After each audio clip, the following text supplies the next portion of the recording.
Ever felt trapped as an OT, chained by insurance, longing for freedom to serve your clients the way that you originally envisioned? Well, I want you to meet Janelle Kloske. Once, just like you, she is now the proud owner of Wana Mama in Holland, Michigan, and she's championing pelvic health and healing for women. From prepping for pregnancy to postpartum recovery, she is reshaping OT landscape in her community one client at a time. And guess what? Not a single insurance card in sight. I want you to dive into this interview to discover how she, a proud graduate of Private Pay MBA, has really unleashed the true essence of OT in her practice. If you are feeling called to really unleash your OT creativeness in your career, then I think this might just be the push that you need. So I am so happy that Janelle is joining us today. Janelle, thank you so much for coming onto the show. My pleasure. Thanks for having me. Absolutely. So let's kick it off. And I'd love for you to talk to us a little bit about the path of you deciding to open up your own private pay practice versus, working for someone else, which many OTs do. hmm I realized early on in my career that I was struggling with the insurance piece of it. I loved being a therapist, but it was very quickly into starting to work in a skilled nursing facility and feeling like I was under the thumb of that insurance, those expectations, Medicare, protocols and productivity were really rough on me. I found that I wasn't able to give my patients and my clients what they really, it's not always the case, but in a lot of situations, I felt like I had to kind of rearrange the way I provided my services to kind of meet those standards rather than the actual needs of my patients. So it was always kind of a struggle that I had to navigate. But I did work in that space for a really long time. But I was always in the back of my mind kind of plotting a way to work for myself. So I've been an OT since I graduated in 2006. I started practicing in 2007. So by a few years into it, my husband and I were actually we were thinking about starting a business together, like a home modifications business. We're just like brainstorming all the time. But finally in 2012, I had the opportunity to move to Guam, and I did start a practice because that was almost my only option if I wanted to work. So I did that and did it for a year, and it was really cool. It was it was an important learning experience for sure. And I realized it was short-lived, but it was overall really successful, without having a business background. So I realized that it would be something that I'd be able to do in the future, in the long term. So when I fast forward a handful of years, I had my second baby, and I was pondering all of um, the experiences that I'd had, going into motherhood, and I realized that there were so little really good resources for women and mothers. So it just kind of fell into place. I created a business plan for Wana Mama, and it felt so right. So I've run with that ever since.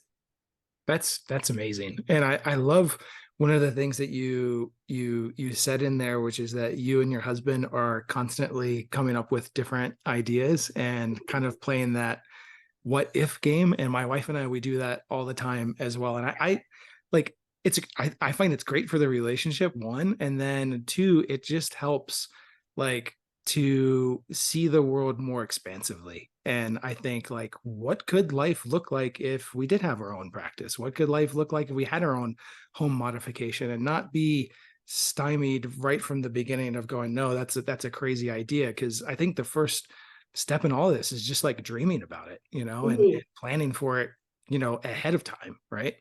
The dreaming is so fun. Yeah, it totally is. And you don't want to ever lose that, because also like with even once you have your business going, you can dream about the services you can provide. You can dream about employees that you could hire, that fervor like never really leaves you. So that's wonderful. So Definitely. I know you recently took Private Pay MBA, and I'm curious. So what did you take from that course and how have you been tapping into that momentum? Oh, finding your course was like it was like magic. I was literally at a crossroads with my practice. I was 3 years in at the time, and I was coming out of health issues and having really struggling with momentum, but also having 3 years of work under my belt to build, feeling like I'd done everything that I could possibly do, and still not seeing the outcomes that I was hoping for. There were lots of factors that were coming into play there, but I felt like I was just beating my head against a wall. It was a very frustrating moment. And I really was tossing around the idea of closing. And it was, I was talking about it that day, and I came across something, maybe I'm on Lindsay's OT pelvic AOTs health for pelvic. Yeah. Facebook Yeah. group, and I saw something about a private pay MBA course, and I was like, oh, it was like A a course sign. that is designed for occupational therapists in private practice. Are you serious? It's like it was just like handed to me on in this moment where I was like, wow, this is amazing. So it took very little thought and convincing to go for it. I really needed it, and it was what I needed. So did I answer that question? Yes, yeah, yeah, yeah. So it's and it's been so wonderful having you as part of it because I think also the value that you've brought is that you are an experienced business owner, right? Like it wasn't your first rodeo. So you had the practice in Guam, you had, your local practice for 3 years. And I always enjoy working with and having people at different stages of the business because when you're further along than other people, you get to kind of mentor and think about things that maybe they're not thinking about. But there's also like we talk about it in the course, like the best do the basics better. And sometimes we can get so busy in our life and we can get so busy with our to-do list that we don't go back to those basic things again. And I think like even for established business owners, that's a like doing the fundamentals well from the very beginning and not overcomplicating it, not over engineering it is so important. Yeah, it's true. And what helped is to have your perspective. I mean, you have a really in-depth knowledge of what it means to run a private pay OT practice, and you kind of were able to give me the business perspectives versus the therapy perspectives, which I already have. So I needed to look at things from a business lens, through a business lens, from that point of view, because Right. that's, I've just always been a therapist, and Yeah. Yeah. yeah. And most people in OT school do not learn anything about business. And the one thing that I've come to find out is it's just a skill like anything else, and there's so many great alignments between like what you learn in OT school versus like how to apply it to your business, like motivational interviewing and really thinking about your client and what's super important to them and what are their goals. And sometimes I find that like, the OTs just need permission to do those things they already know they need to do but just really do it and not think that they have to be like this big corporate behemoth and just really get back to the basics. Yeah, So because yeah. it is uncomfortable. It's Yes. not a comfortable space to be in Right. uh, for a lot of therapists. Yeah. So but okay, so you've now had two. So you've had the one in Guam and you have this one that has been open for a number of years. So Mhm. you've seen a lot of different things. So what would be some of those things that you wish you knew before starting your private pay practice? Um, I guess I wish Private Pay MBA had fallen into my lap as I was launching Wana Mama, but that didn't happen. Um, I I should have gotten the business coaching sooner, I guess. I Because it's really strange. I felt like I knew what needed to happen. I'm not shy about pounding the pavement and Yeah. going out and meeting people. and getting myself out there. Where I struggled was with an elevator pitch. That was very hard. And I'm still working on it, but it really has improved quite a lot. And that was with your guidance. Um, and those touch points that you make and following up again and continuing those, like keep making those touch points and building those relationships. I think that's where what I didn't know before and what I gained from Private Pay MBA. Yeah. The follow up and kind of taking things one or two or three steps further than I was taking them. Right.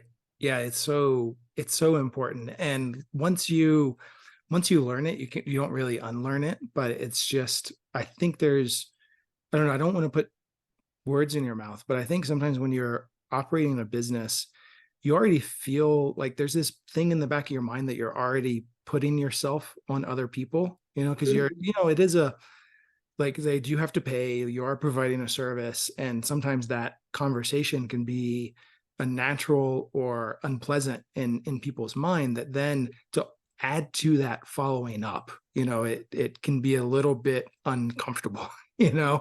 And does that make sense?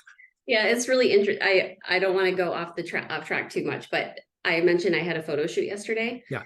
and I had a model participate in the photo shoot with me. She was pregnant, and I didn't know her. It was the photographer arranged it, and when I walked in, she was like, "Wana Mama, oh, my doula told me I'm supposed to call you," and I was like, "Great, that's great!" And we had an awesome photo Yeah. shoot, but then at the end of the photo shoot, what do I do? I'm like, bye, it was great to meet you. See ya. Right. You leave it hanging. Yeah. I really don't know if I should have, you know, there was a time issue Right. in the studio there. So maybe I'll find a way to follow up in a, Yeah. pragmatic way. Well, and I think you hit the nail on the head, because you have all of these, like we talk about it in Private Pay MBAs, like you're a local practice in a local community with real flesh and blood people. Like it Mhm. is talking to people and it's planting the seeds. And you can do all of the other fancy marketing and ads and stuff like this that you see people do, but at the end of the day, it's just relationships, and it's built that one relationship at the time. And I feel like sometimes we get so pushed into the social media world because we see people doing that it's easy to forget that actually this thing that we're building is like a super organic local thing, and it relies on the people, not the IG algorithm. Yeah. Thank you. I love hearing that because you know how I feel about social media. So Yes.